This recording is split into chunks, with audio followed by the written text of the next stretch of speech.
Olá, amigo do programa Brasil Consciência. Hoje nós estamos fazendo um programa aqui de Campo Grande, no Mato Grosso do Sul, direto da Universidade Federal do Mato Grosso do Sul, e dentro da programação da 71ª reunião anual da SBPC. Eu estou aqui justamente com o anfitrião Ildeu Moreira, que é o presidente da SBPC e que nos recepcionou tão bem durante esse evento. Vamos acompanhar agora num VT rápido como foi a cerimônia de abertura.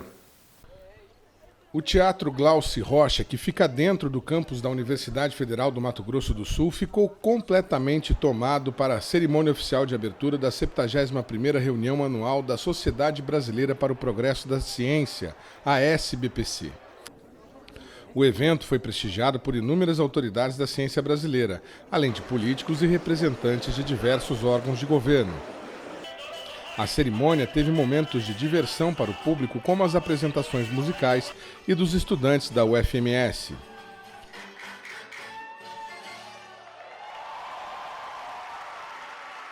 O tema do encontro neste ano é tecnologia e inovação nas fronteiras da bioeconomia, da diversidade e do desenvolvimento social, proposto para fomentar a pesquisa nessas áreas consideradas importantes para o desenvolvimento do país.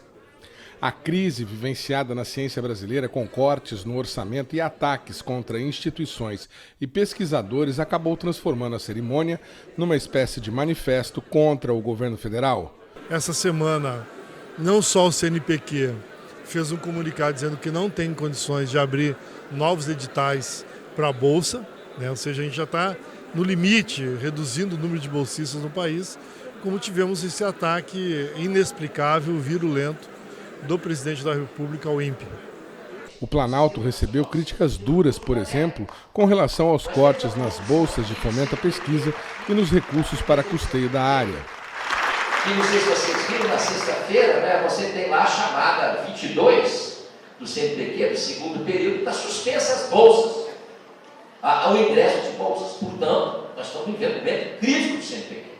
E essa é uma instituição muito cara à ciência brasileira, a casa do cientista brasileiro. A gente não aceita que o CNPq seja estrangulado da maneira que está sendo.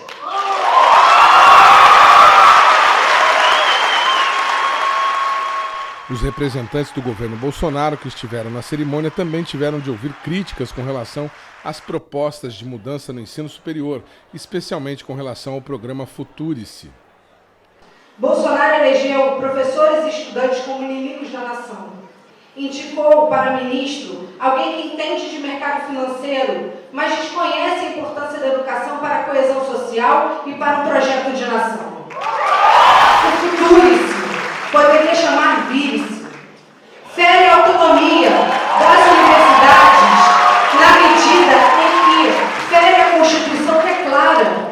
Trata-se da autonomia de gestão financeira e não de autonomia financeira. Educação pública, gratuita e de qualidade.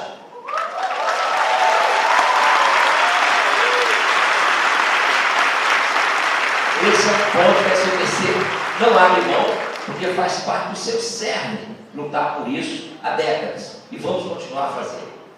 O representante do ministro da Educação até tentou explicar, mas não foi bem recebido pelo público. Nos fazer acreditar que esse país pode ser desenvolvido, a gente não tem nenhuma outra saída, é por meio de investimentos em qualidade da educação brasileira.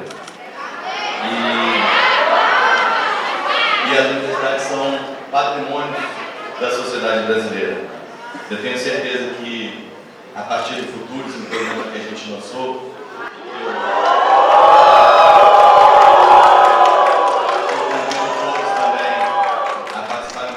Ele se defendeu. A universidade é um lugar para se debater, para criticar, para aplaudir, para vaiar. Isso mostra quão forte é a nossa democracia. O projeto está em consulta pública, aberto ao diálogo. A polêmica envolvendo as acusações que o presidente Jair Bolsonaro fez ao diretor do INPE, Ricardo Galvão, também foram destaque na cerimônia, incluindo a manifestação oficial da SBPC, que havia divulgado uma carta de apoio ao diretor e ao Instituto no dia anterior. Nos preocupa muito essas críticas que estão infundadas, a nosso ver, a uma instituição que tem décadas de serviço da ciência brasileira. Então a gente acha que o conhecimento científico não pode ser desvalorizado, os dados científicos, as evidências têm de ser respeitadas e certamente isso tem que ser feito, claro que tem de ter diálogo, discussão, mas a gente achou que a maneira como as coisas foram colocadas, de fato, não foram adequadas e por isso nós fizemos uma nota. O ministro Marcos Pontes está cumprindo compromissos contratuais na NASA e não compareceu ao evento. O interino participou da cerimônia, mas não quis comentar as questões envolvendo o diretor do INPE. O trabalho do INPE e o Dr. Ricardo correm risco? Não sei, eu sou apenas secretário executivo, não me cabe avaliar isso. Eu acho que nós tivemos um incidente que não deveria ter acontecido no país, né? Mas o Brasil e a ciência tem que estar acima dessas coisas. Vamos ver como é que vai ser resolvido isso daí da melhor maneira possível. Presidente, uma cerimônia bonita, diversas manifestações culturais, bastante emocionadas as homenagens, inclusive aos funcionários da SBPC, mas uma cerimônia carregada de críticas firmes, duras, com relação ao que muita gente vem chamando de desmonte da ciência no Brasil. Qual é a avaliação que o senhor faz desse espírito que parece que contaminou um pouco a feira? Esse é o espírito de contaminação positiva, né? No momento, a SBPC sempre foi isso, um espaço de debate aberto, crítico das políticas públicas, de discussão das ideias científicas, das ideias mais avançadas que nós temos, que tem sido produzida no Brasil e no mundo. É um espaço em que os jovens estão aqui permanentemente, nós tivemos aqui mais de 20 mil jovens participando, e é um debate de todas as áreas, é interdisciplinar e certamente num momento crítico para o país, em que nós estamos com uma situação muito difícil na área da ciência, tecnologia, da educação, do meio ambiente, certamente todos esses debates eles, de certa maneira, concentram na reunião da SBPC. Então, a SBPC é exatamente isso, como você mencionou, foi uma abertura em que a gente colocou vários pontos críticos em relação ao quadro que a gente está vivendo. Em particular na área da ciência e tecnologia, essa redução absolutamente drástica de recursos está comprometendo muito do Sistema Nacional de Ciência e Tecnologia. Basta ver que a gente está há 2 meses do CNPq suspender fundamentalmente o pagamento das bolsas por falta de recurso. Tem inúmeras outras áreas, nós estamos tendo dessas dificuldades na CAPES, no chamado Fundo Nacional do Desenvolvimento Científico e Tecnológico, que também está com 90% do seu recurso contingenciado. Então isso tudo fez com que a abertura da reunião fosse uma abertura alegre, movimentada, com muitas apresentações culturais muito bonitas, e um pouco o discurso das autoridades, mas também a SBPC fez questão de colocar, né, publicamente a sua manifestação de desagrado em relação ao quadro que a gente está vivendo na ciência e tecnologia e também na área da educação. Está se delineando um projeto chamado Futuris, muito pouco discutido, e nós queremos que ele seja discutido. Não se mexe com as universidades públicas brasileiras, que já têm décadas de trabalho, de uma maneira que não, de certa maneira, que não leva em conta a experiência acumulada, e é um desrespeito à autonomia universitária que isso seja feito dessa maneira. Portanto, a gente tem a abertura teve esses 2 aspectos e que se consolidaram ao longo de toda a semana, com muitos debates sobre vários temas da ciência, da tecnologia, da educação, do meio ambiente, etc.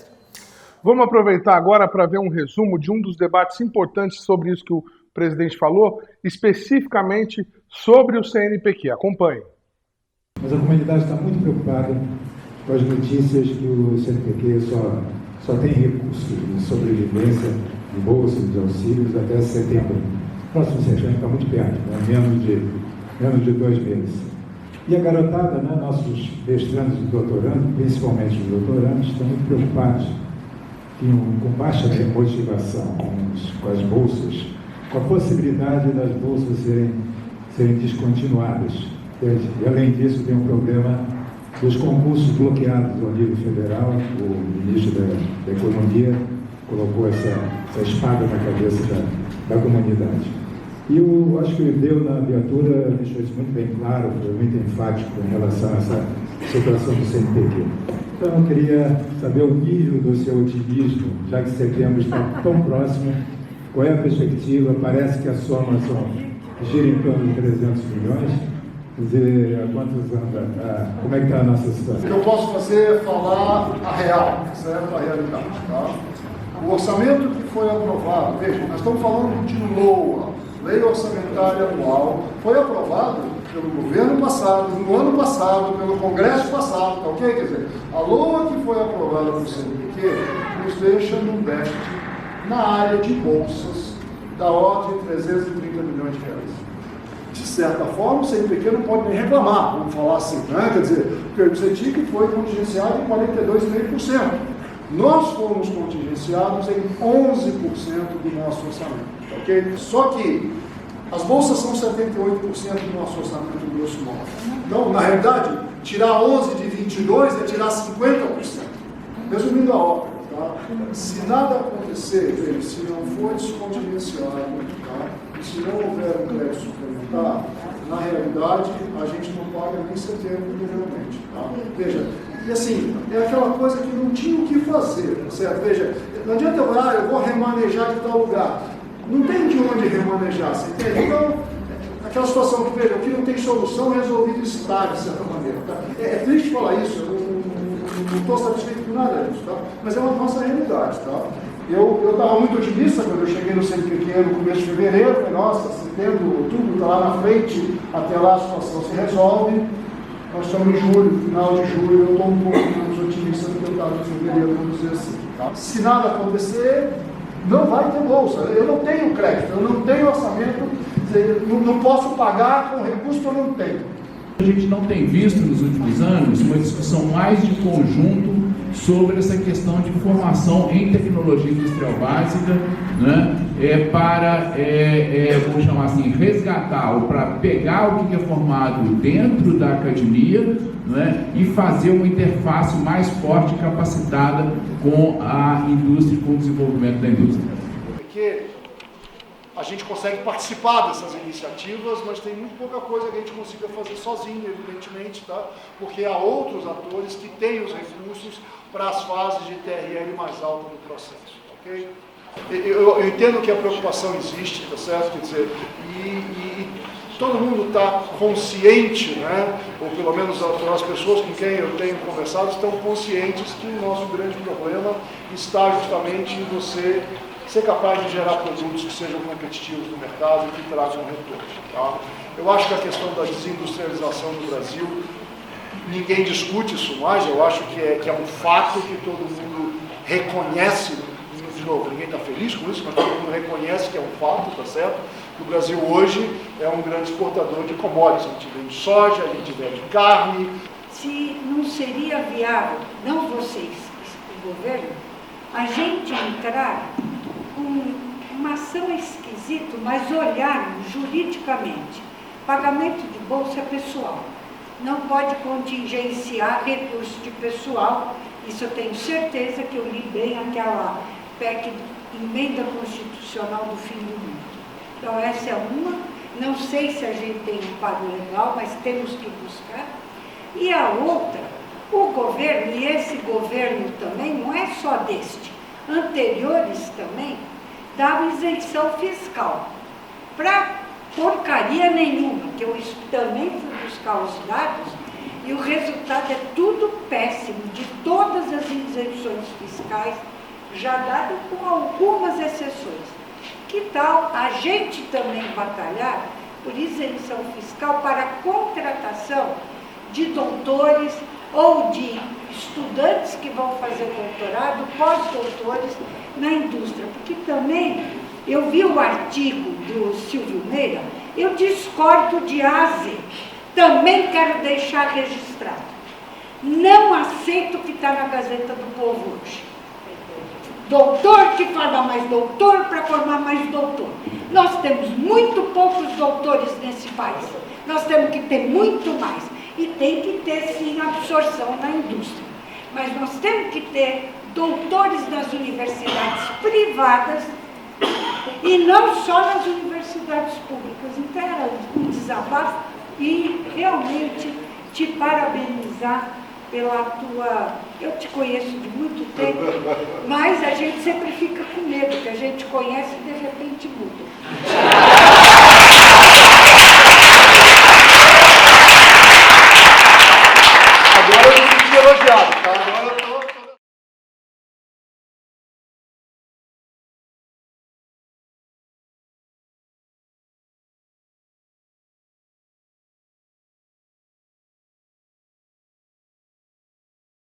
O presidente Ildeu teve, inclusive, participando lá, mediando o debate. A gente teve uma postura até surpreendente de transparência do presidente do CNPq, demonstrando números, e essa situação preocupante, né? A partir de agosto não tem dinheiro para pagar as bolsas. Qual que foi a posição que a SBPC tomou na Assembleia realizada aqui mesmo no evento? Ontem nós fizemos uma manifestação, né, o que a gente chama de uma moção, que vai ser encaminhada aos órgãos de governo, colocando esse quadro crítico do CNPq.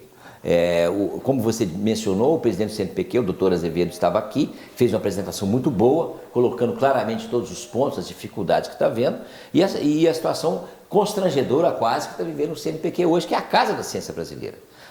A gente está, de certa maneira, esses 300 e poucos milhões que estão faltando para completar o ano, eles são fundamentais. Imagina que se corta bolsas a partir de setembro, bolsa de iniciação científica, bolsa de mestrado, de doutorado no Brasil e no exterior, bolsa de pesquisadores, isso vai atingir um universo de quase 100 mil pessoas.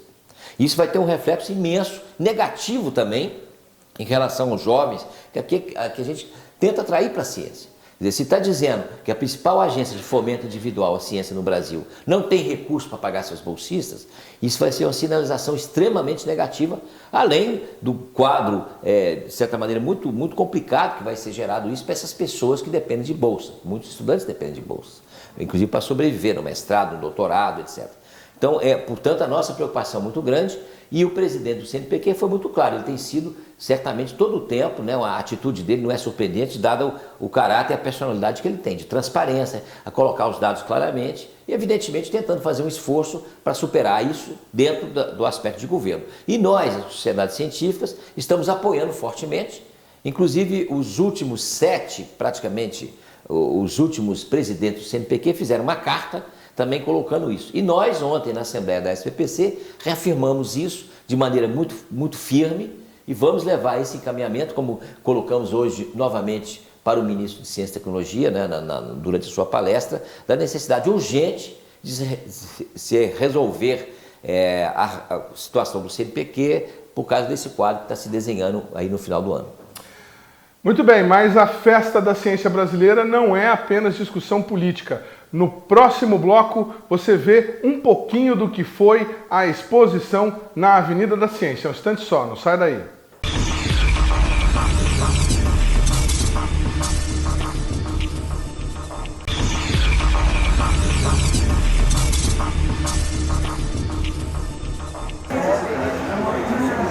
Amigo do programa Brasil Consciência, nós estamos aqui na Avenida da Ciência, na 71ª reunião anual da SBPC, dentro do estande da Comissão Nacional de Energia Nuclear. Quem vai conversar conosco aqui é o Helder Magalhães, que é tecnologista sênior do Instituto de Radioproteção e Dosimetria. Radioproteção e Dosimetria. Onde fica o seu instituto? O nosso instituto fica no Rio de Janeiro, no bairro da Barra da Tijuca.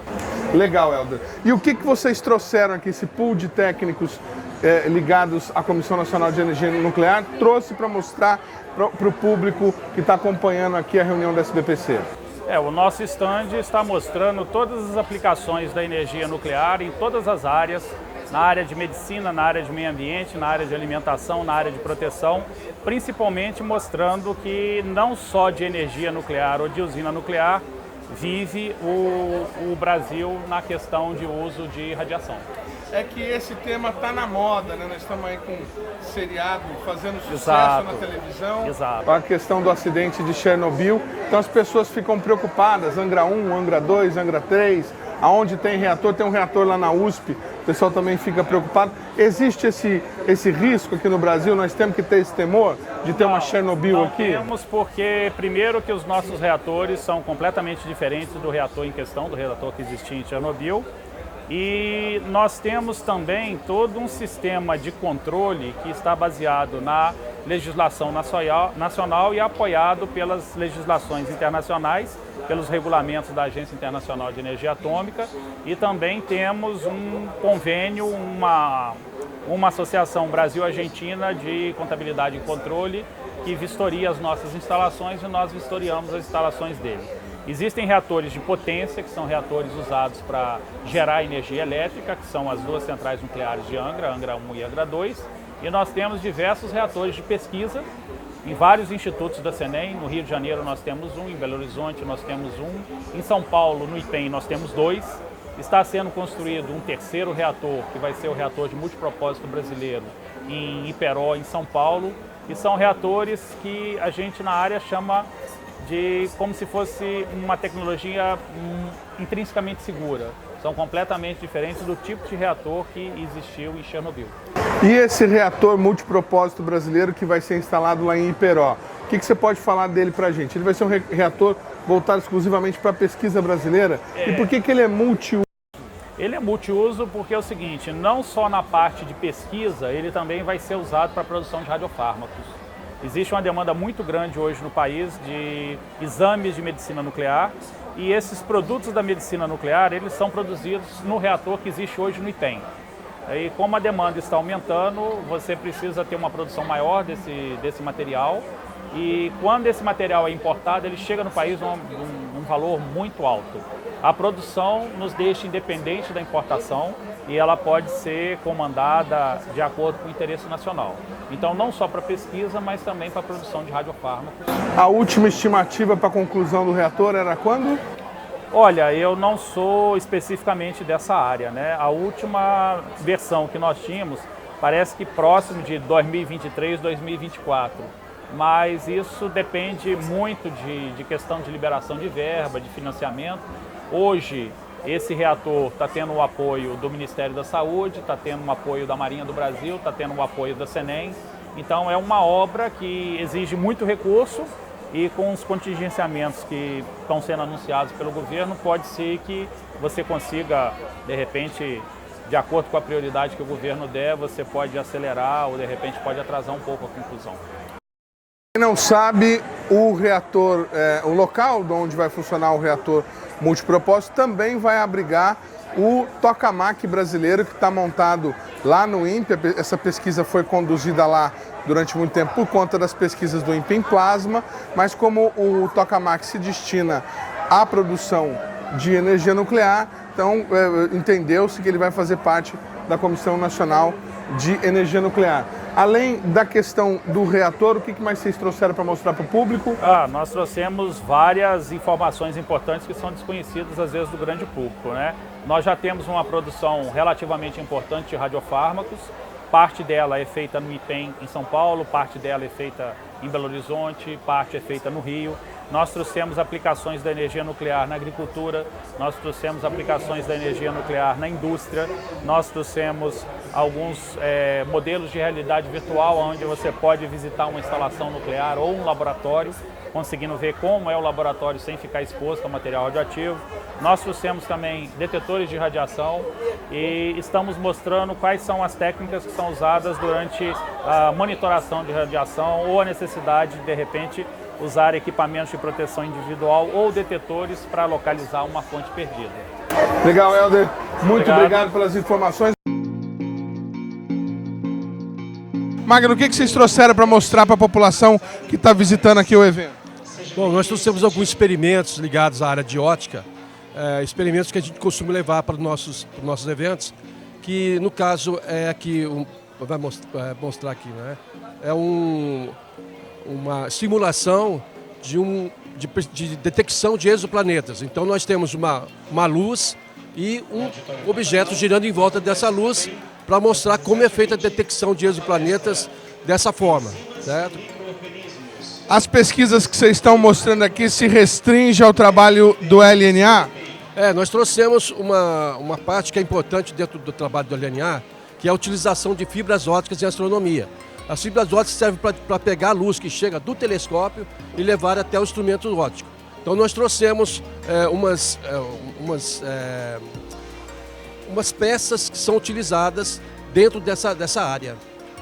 E para quem não conhece o LNA, aonde ele fica, o que ele faz? O LNA está na cidade de Itajubá, no sul de Minas Gerais. Nós administramos recursos para que os pesquisadores brasileiros tenham acesso a telescópios e instrumentos de alta tecnologia para executar suas pesquisas. Nós temos um telescópio na cidade de Brasópolis que funciona desde o ano de 1980, então já está há um bom tempo funcionando. E temos mais telescópios novos no exterior. O LNA é responsável por gerenciar a parte brasileira desses telescópios. O que nós temos de novo no LNA, no caso no OPD, é um telescópio que não é gerenciado pelo LNA. É um telescópio russo cuja função é mapeamento de lixo espacial. Então a ideia é fazer com que saiba-se onde existe lixo espacial para que no futuro lançamento de satélites você consiga saber a melhor região para que não haja acidentes com esses detritos que estão no espaço. Muito bem, gente, nós estamos aqui no estande do Museu Paraense Emílio Gueldi. Nós vamos conversar aqui com a Sui Costa, representante do museu. Sui, explica pra gente o que vocês trouxeram aqui para a feira e onde o museu fica e o que ele faz. Bem, nós trouxemos para a feira as duas grandes apresentações do museu, tanto a parte científica, de construção, de conhecimento e tudo mais, assim como as nossas ações de divulgação e de popularização da ciência. O Museu Paraense Emílio Gueldi é o segundo museu mais antigo do Brasil, só perde para o Museu Nacional. Atualmente ele tem as maiores reservas de arqueologia, etnografia, também é responsável por boa parte do conhecimento que nós temos sobre a Amazônia e sobre biodiversidade. São mais de 4 milhões de peças registradas lá e nós trouxemos um pouco de algumas das linhas de atuação do museu, como arqueologia, paleontologia, também a biodiversidade e também estudos nas áreas de inovação e tecnologia. O que é aquele crânio ali que está chamando a atenção da criançada? Aquele crânio é uma réplica idêntica a um original de um fóssil de Purosaurus, que era um jacaré que viveu na Amazônia há 15 milhões de anos atrás e tinha aproximadamente uns 15 metros de comprimento. Maior até se colocasse ele em pé do que o Tiranossauro Rex, quase. Acredito que sim, maior, mas ele veio depois do Tiranossauro. O Tiranossauro já tinha sido extinto quando esse jacaré, ainda bem que eles não se cruzaram no tempo. Além disso, o que mais que chama atenção aqui que vocês têm que explicar para a criançada? O que mais chama atenção são os kits didáticos de um programa que nós temos chamado Clube do Pesquisador Mirim, onde crianças estudam durante um ano um tema científico e no final desse um ano elas mesmas desenvolvem um material didático. E a gente já percebeu que quando as crianças produzem coisas para as crianças, isso faz muito sucesso. Quem quiser conhecer mais sobre o museu, pode ter algum meio eletrônico de acesso? Por favor, dá para visitar a nossa página, que é museu-gueldi.br.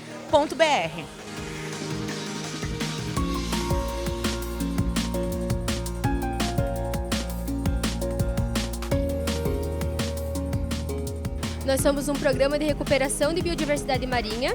É um programa patrocinado pela Petrobras e executado pela uma ONG chamada Associação Mar Brasil, que é do litoral do Paraná. Então nós atuamos com diversos apoiadores, inclusive a UFPR. E o que vocês fazem além de trazer aí a parte da biodiversidade marinha para as pessoas poderem conhecer? A gente trabalha com a implantação de recifes artificiais, que são blocos iguais àqueles que a gente tem lá atrás, que eles têm a função de habitat para diversas espécies. No litoral do Paraná a gente tem um déficit muito grande de costão rochoso, então a gente supre essa falta através dos recifes artificiais. Então nós lançamos há 10 anos atrás e atualmente a gente tem observado as espécies que estão retornando. Com base nisso a gente trabalha com 4 espécies chaves, que são espécies que correm risco de extinção, que é o tubarão-martelo, a raia-manta, a tartaruga verde e o mero. O Recife é um projeto da Associação Mar Brasil, através do programa Rebimar, que tem esse intuito de recuperar a biodiversidade. Então a gente lançou há 10 anos atrás e atualmente a gente está nesse processo de acompanhamento dos recifes e educação ambiental. E a educação ambiental é feita através da UFPR. Essa é a arcada dentária de um tubarão-touro. Aqui a gente consegue observar a linha de crescimento dos dentes dele. Ele renova de dente várias vezes ao longo da vida, para sempre manter afiado.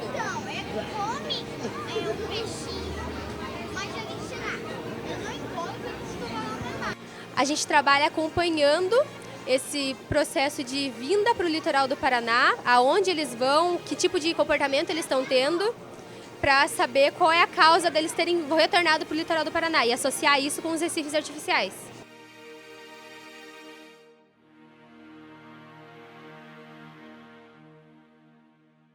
Presidente, muito bacana, a gente teve a oportunidade de andar ali pela feira, visitamos vários estandes, vamos mostrar ao longo desse e dos demais programas que nós estamos fazendo aqui sobre o encontro da SPPC. Como que se organiza isso? Como que uma universidade, como que um instituto vem para cá, participa, tem que pagar alguma coisa para o CNPq, tem que pagar alguma coisa para a universidade que está recepcionando o evento? Como é que é feito essa seleção dos projetos com uma amostra belíssima e grandíssima que a gente visitou? Aqui a gente tem uma diversidade muito grande de atividades, né? Nós temos, a SPPC quando se organiza é a partir da solicitação de uma universidade. O ano que vem será em Natal, estaremos lá em julho do ano que vem, e aqui no caso foi a Universidade Federal do Mato Grosso do Sul, nos apresentaram uma proposta com um tema para realizar a reunião aqui. Então nós aprovamos através dos organismos da SPPC e vamos à busca de recursos, né? Tivemos vários apoios locais e nacionais, por exemplo, do CNPq e de outros órgãos importantes que nos auxiliam para montar essa estrutura toda. Ela é muito diversificada, né? Ela vai de apresentação dos minicursos na parte da manhã, né? Que a gente teve aqui mais de 30 minicursos, muito interessantes para os jovens, para os professores da região, sobre os mais diversos temas. Depois nós fazemos conferências de pessoas especialistas em vários temas, de todos os temas da ciência. Fizemos muitas mesas redondas, né? O conjunto de atividades em torno de 280 atividades diversas. E as mesas redondas discutem os temas mais variados, a questão das doenças tropicais, a questão das políticas indigenistas, a questão das línguas indígenas esse ano, a questão da nanotecnologia, a questão da educação brasileira, da política de ciência e tecnologia, das questões ambientais, dos biomas. E esse ano o tema foi a bioeconomia, então várias palestras em torno desse tema. E também tem essa participação muito intensa que você presenciou, que são nos estandes, os estandes dos órgãos dos ministérios, dos institutos de pesquisa, das universidades que vieram para cá. ONGs. Então vários setores a gente organiza. Tem a Expotec, né, que a gente recebe também instituições variadas que apresentam aquilo que fazem durante o ano, a sua atividade específica, por exemplo, uma fundação, uma universidade, uma empresa, uma ONG. E temos também um grande cenário da SPPC Jovem, com muita atividade interativa para os jovens, que é muito visitada. Tivemos aqui a Agência Espacial Brasileira, a Associação de Museus de Ciência do Brasil, vários caminhões da ciência, veículos da ciência e certamente a apresentação também com muito destaque de cerca de 3 mil trabalhos de jovens, tanto do Mato Grosso do Sul quanto da Escolha Nacional de Iniciação Científica. Então nós temos uma apresentação muito rica de jovens do ensino médio, de jovens da universidade, mas a maior parte inclusive do ensino fundamental e do ensino médio. Muito legal. Vamos conhecer então um desses grandes caminhões, desses grandes estandes que tiveram aqui na feira, muito interessante. Acompanhe. Tá? Porque a força de empuxo é muito grande. Uma outra coisa que a gente observa nos rios, gente, é a pressão. Eu acredito que alguns de vocês já deu uma mergulhada, seja em rio, até mesmo na piscina, e às vezes a gente sente aquela pressão no ouvido, né? Explica pra gente um pouco desse projeto e por que o Estado do Mato Grosso decidiu investir nesse equipamento.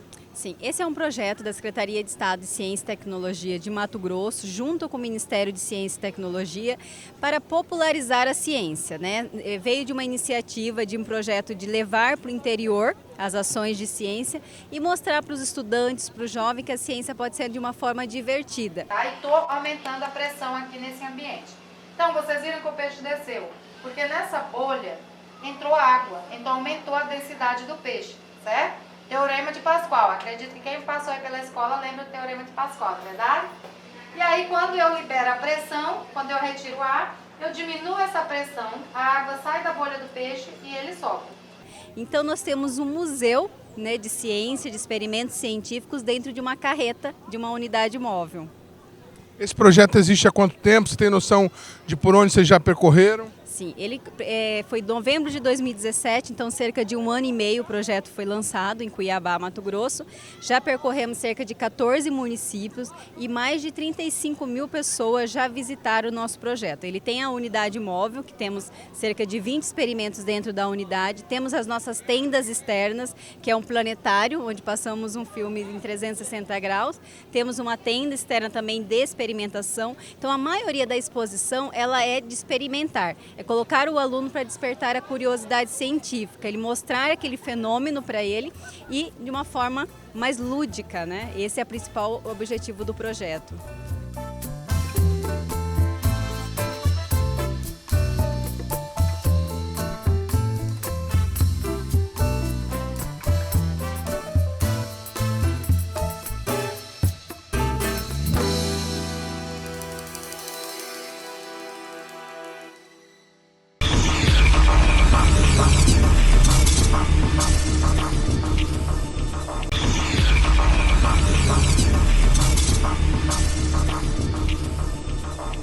Terceiro bloco, o programa Brasil Consciência, direto aqui da Universidade Federal do Mato Grosso do Sul. Bom, nós já falamos aqui nesse programa de hoje o quanto que a SBPC deste ano teve de teor político, com cobranças e com críticas à questão da política econômica dos governos federal e estaduais nos mais diversos estados. Nós tivemos uma palestra específica do professor Siddhartha Ribeiro, que é diretor da SBPC, que fez um balanço dessa questão. E nessa palestra, segundo uma denúncia de uma participante, houve inclusive filmagens feitas por militares presentes. Vamos acompanhar.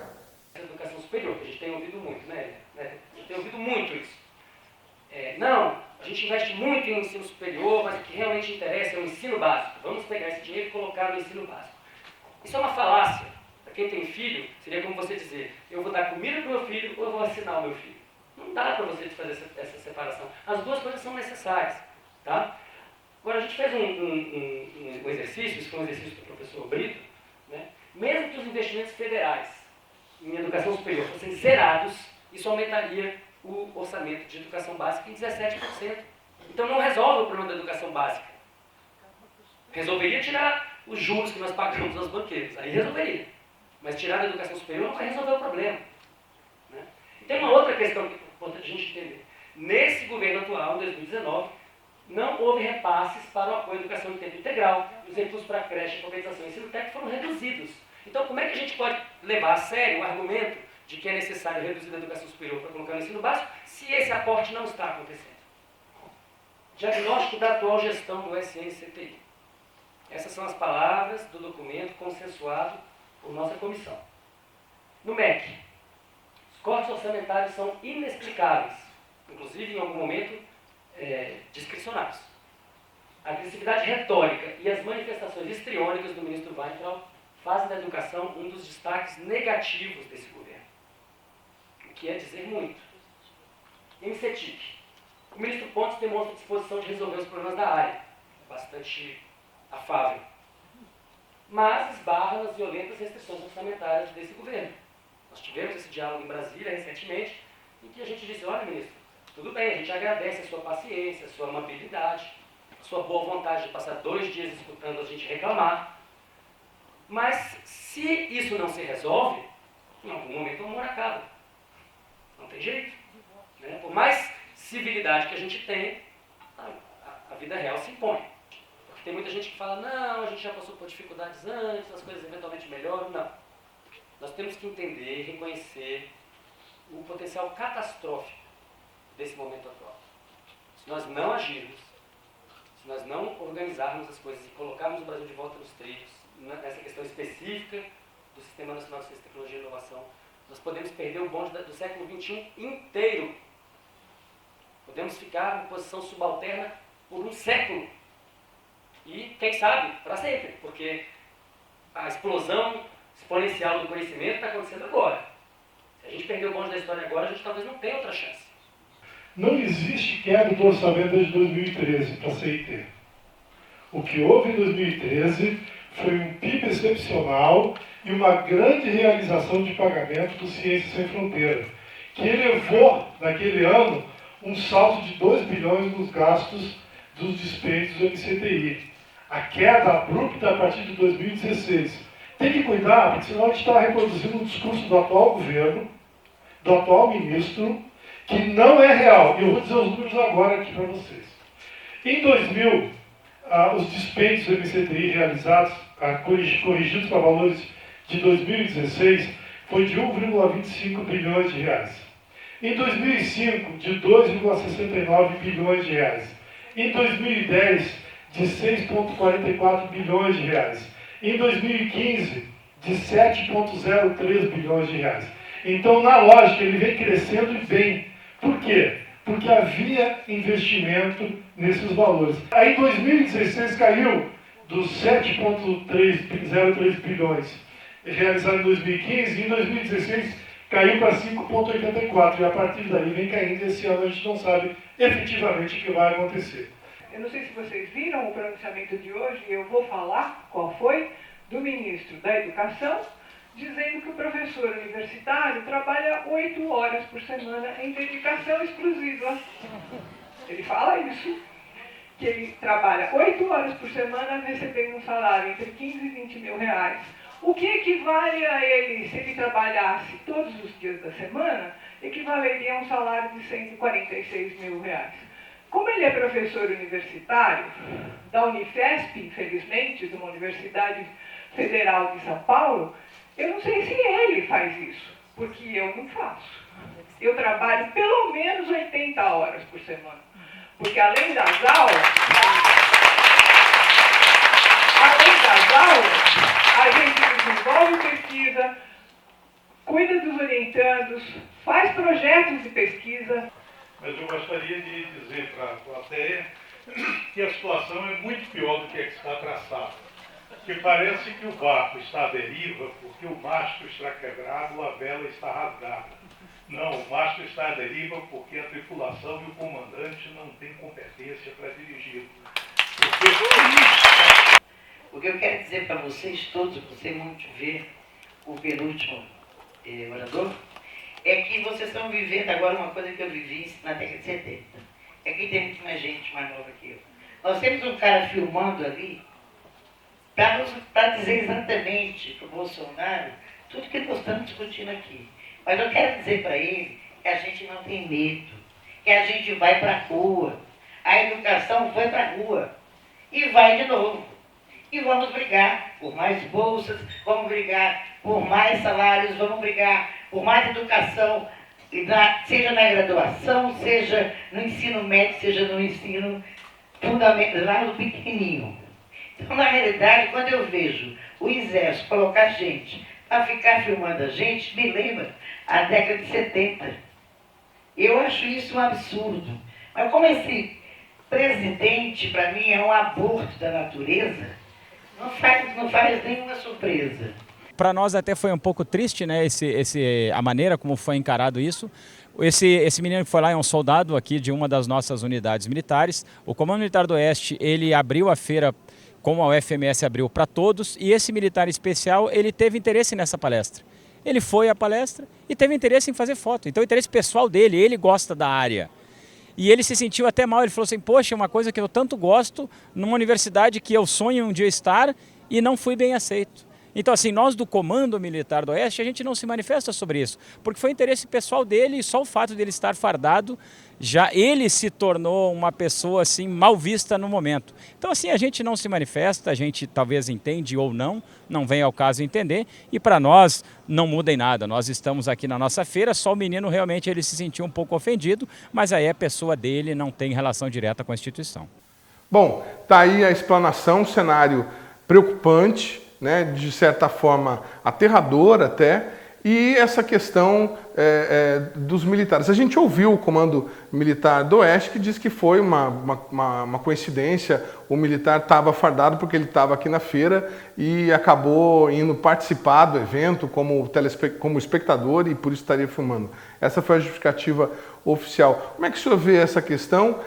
Primeiro, essa explanação dos, digamos, 6 meses deste governo, né, esse balanço desse documento que a SBPC fez, e a presença dos militares monitorando aquilo que estava sendo falado. Em primeiro lugar, a gente apresentou um trabalho nessa palestra do Siddhartha, na realidade foi a apresentação do grupo de trabalho da SBPC sobre a questão da política científica e tecnológica. Então foram apresentados vários aspectos, exatamente aquelas críticas que nós estamos fazendo ao processo que a gente está chamando de desmonte do Sistema Nacional de Ciência e Tecnologia, com as preocupações nossas em relação a recursos, em relação a uma série de outros pontos também, liberdade acadêmica,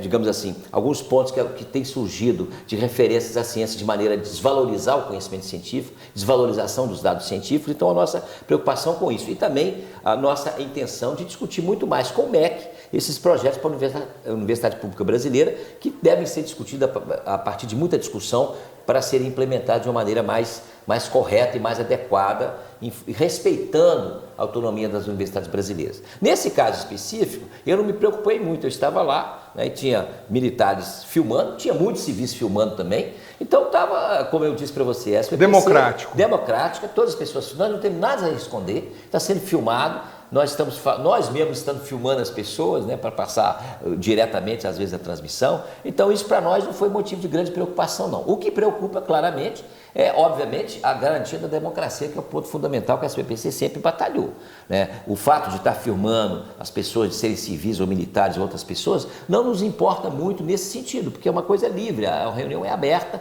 democrática, aqui a gente tem uma colocação de ideias as mais diversas, a SBPC não é uma entidade partidária, pelo contrário. Ela é uma entidade certamente científica, mas tem um papel político mais amplo, porque discute as grandes questões políticas do país. Mas nós não tivemos uma preocupação específica sobre isso, porque não achamos que valesse a pena. É claro, o que nos preocupa mais são outros quadros, né, que podem ameaçar a democracia do Brasil, e a gente defende sempre a Constituição brasileira. Direitos sociais e coletivos sejam respeitados em todos os setores da sociedade, né? Nos indígenas, nas populações pobres, nas populações marginalizadas, também nos professores universitários. Então, o que a gente quer garantir no Brasil, né, a gente quer a garantia que os direitos sociais e coletivos que estão garantidos na Constituição brasileira, da qual a SBPC teve uma participação intensa, sejam respeitados. Então, nesse sentido, a preocupação vai somente nessa direção, mas não com esse episódio específico que nós não achamos que tenha a dimensão que às vezes se propagou. Tá certo. Bom, o presidente também falou aqui da questão, né, da educação. Isso nós vamos ver nos programas que nós vamos fazer a respeito da SBPC ao longo desse mês, mas o INPE também foi assunto nessa SBPC em diversos momentos e, inclusive, fez parte das alegações, das explicações que o ministro Marcos Pontes apresentou aqui quando veio participar, fazer sua palestra. Vamos acompanhar como é que foi isso. O senhor publicou no seu Twitter uma nota a respeito dessa polêmica envolvendo o presidente e o Dr. Galvão. O senhor disse que não concordou com o meio e com a forma que o Dr. Galvão usou para se expressar com relação àquilo que o presidente falou. Eu queria que o senhor avaliasse, até para a comunidade científica, o que o senhor achou do meio e da forma que o presidente usou para acusar o Dr. Galvão de ser vendido para uma ONG. Sobre o Galvão, né? Galvão eu conheço ele há bastante tempo, né? Assim, na coisa. E ele, para quem conhece, sabe como é o jeitão dele. Por isso que eu coloquei ali a questão de ser, da questão emocional, não deixar a emoção chegar lá. Não importa, como diria meu pai, costumava falar uma coisa, a melhor maneira de você sempre responder é com calma, né? E da maneira mais eficiente possível. E a maneira eficiente seria, né, ele já me conhece bastante, ele lá, e a porta é aberta o tempo todo, ele lá, mesmo se eu estiver viajando, liga para mim com o celular, ou o Júlio Semeghini, quem estiver ali, ir lá conversar, falar assim, olha, eu não gostei disso, vamos discutir esse negócio para levar para cima, né? Tem um ministério no meio do caminho para isso aí. Agora, por isso que eu não gostei do meio, que foi o meio bypass, vamos dizer, meio pela imprensa, em vez de falar com a gente, e a forma, é lógico, você tem que... não importa que o seu comandante, vamos dizer assim, lembrar que o presidente é o chefe do executivo, é o chefe de todo mundo no executivo. Você tem que tomar um cuidado. Por exemplo, eu não sei, na TV que você trabalha, né, então, você chegar lá para o seu chefe e brigar com o seu chefe não é uma boa técnica. É melhor você explicar, convencer, mesmo que o seu chefe tenha falado uma coisa que você não goste. Da parte do Bolsonaro, falando com o Galvão, depois eu conversei com o Bolsonaro, falei, ele tem aquele jeito, ele é espontâneo nas coisas que ele fala, e isso algumas vezes cria essas situações. E eu falei, ele falou, olha, até ele comentou depois, ele falou assim, eu acho que, como é que foi que eu fui um pouco, ele usou uma palavra, não vou lembrar agora, mas tipo assim, eu puxei um pouco, na palavra de piloto, puxei mais G do que deveria, sabe? Então, de novo, falta de comunicação, às vezes a emoção entra no meio, e a gente está aqui no Ministério de Ciência e Tecnologia para trabalhar com números, trabalhar com mais calma a respeito das coisas. Então, eu vou conversar com o Galvão agora, essa semana, né? A gente está lá para conversar, vamos ver como é que as coisas... Quem me conhece sabe que eu gosto de conversar e ir ajustando as coisas na medida do possível. Cláudia Geiger, TV Globo, voltando à questão do INPE, o senhor estava dizendo da forma de falar que o senhor gosta de conversar. Isso. Mas o próprio presidente, na espontaneidade dele, na forma de se posicionar diante de um instituto de pesquisa que o brasileiro cresceu vendo e confiando, cria-se uma instabilidade até no reconhecimento desse trabalho e também no outro lado você cria uma sensação de que aqueles alertas, aquelas informações que eram passadas no caso de combate ao desmatamento, de você ter todo um mapeamento de regiões, não só da Amazônia, foram deixadas de lado. Como resolver isso? E queremos saber se o Galvão vai ficar ou não, se ele vai ser demitido. Olha só, isso é uma interpretação. Por exemplo, por isso que é interessante a gente tratar sempre que... eu gosto de trabalhar com números, porque é sempre... não é muito sujeito à interpretação, assim, na coisa. Essa é uma interpretação a partir daquele momento, o que o INPE vai pensar, o que o outro vai pensar. Então, de certa forma, a gente tem que focar no que é fato. O fato é o seguinte, o INPE é um instituto do Ministério de Ciência, Tecnologia, Inovações e Comunicações, é um instituto conceituado que já faz um trabalho muito bom há muito tempo, é reconhecido internacionalmente. Eu, como eu escrevi já e já falei várias vezes, tenho um apreço muito grande pelo INPE, afinal de contas é da minha área. Ele vai continuar a fazer o seu trabalho da maneira como ele tem feito. O fato de se perguntar a respeito de um dado, uma variação, que já, aliás, já foi feito algumas vezes anteriormente, também o pessoal já, no passado, 2008, etc., o pessoal perguntou também a respeito, por que esse dado de desmatamento, assim, né, coisa? É normal, a gente tem que encarar isso sem emoção, tipo assim, olha, foi perguntado, é igual a conta de água, né?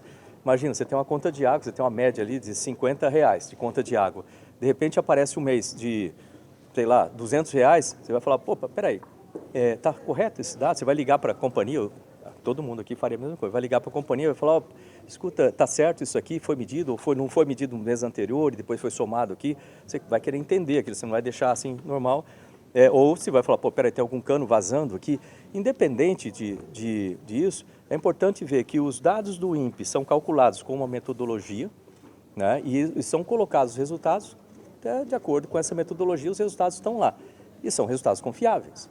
Agora, como você usa esse resultado para expressar alguma coisa, aí, como eu falei aqui, se eu for medir em junho comparado com outro junho, dá 88% de aumento. Fosse comparar do DETER ainda, né, que seria o dado errado para desmatamento. Mas vamos supor que fosse comparar junho de 2019 com junho de 2018, deu 88% de aumento. Caramba! Mas se fosse comparar março, tinha dado menos 49%. Isso significa que o senhor vai querer receber os dados antes de ter a publicação, porque a gente, jornalista e o brasileiro, sempre teve acesso imediato assim que esses dados foram compilados. Eu vi do espaço, muitas vezes, e eu digo para você a dificuldade que existe. Eu queria tirar foto, por exemplo, da Amazônia, muitas vezes é coberto. É normal lá, se você tem muitas nuvens, às vezes fumaça, o que é pior, e tem épocas mais secas em aumento o número de queimadas, e diminui em outras épocas mais molhadas. O fato é que é difícil de você fazer tudo isso, mas essa observação mais precisa, mas isso não quer dizer que os dados sejam incorretos. Os dados estão lá e são dados de alerta, são utilizados para isso.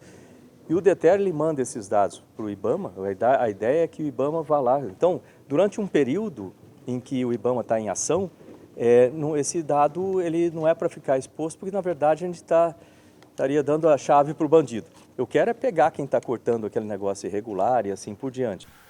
Presidente, então, o ministro deu as diversas explicações dele, ele disse que está lutando, o senhor mesmo ressaltou que ele tem mantido o diálogo diferentemente de outras áreas do governo. A partir desse momento em que o senhor teve contato com o ministro aqui na SBPC, o senhor acha que essas questões se resolvem? E o que o senhor acha o que o senhor acredita que vai acontecer a partir de agora com a questão do INPE? Nós vamos retroceder a 2002 e ter os dados de desmatamento sendo chancelados ou não pelo governo, a divulgação deles?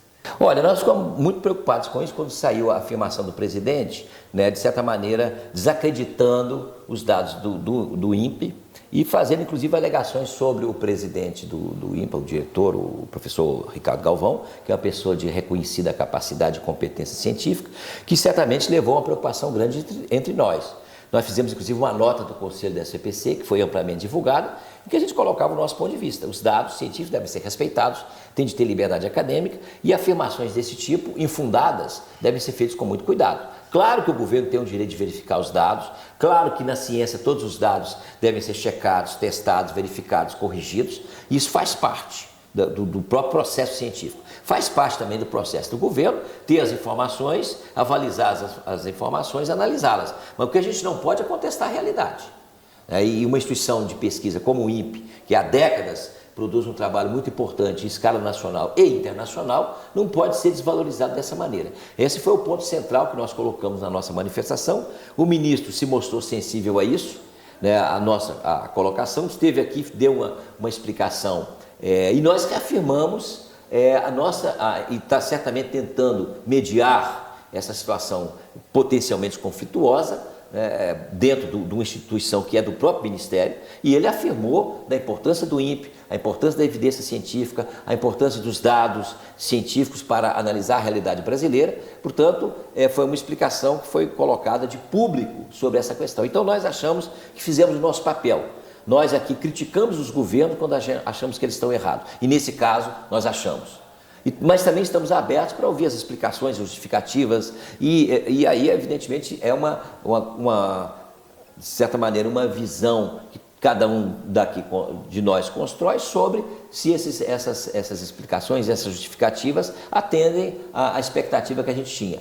Mas eu queria ressaltar esse aspecto importante, que o ministro Marcos Pontes veio aqui dialogar, tem dialogado com a comunidade científica, tem recebido a comunidade científica em todos os momentos, e nós temos levado essas questões. Às vezes isso não está se traduzindo em medidas concretas.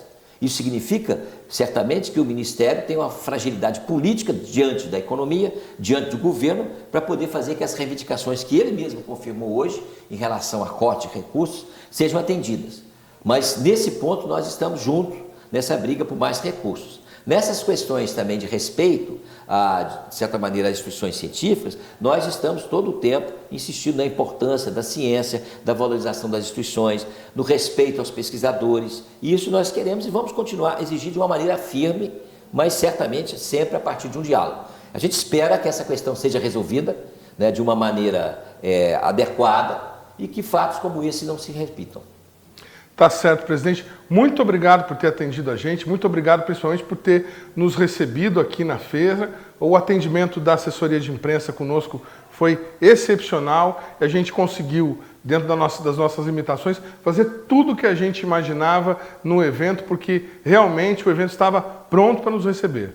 Muito obrigado. Muito obrigado a vocês por estarem aqui. Já estão convidados para estarem no ano que vem, em Natal, em julho do ano que vem, que vai ser a 72ª reunião anual da SBPC. Se Deus quiser, o CineCT estará lá e, se Deus, e para quem não acredita em Deus, se a vontade das conjecturas também permitir. Obrigado a você que nos acompanhou hoje. Nós continuamos no YouTube. Você tem aí o endereço do nosso canal, também no Facebook, o radioct.Brasil Consciência TV. Você pode assistir toda a nossa programação, todo o nosso conteúdo e nós voltamos em uma semana com mais programa inédito sobre a SBPC e tudo que de melhor aconteceu aqui. Obrigado pela sua companhia. Tchau!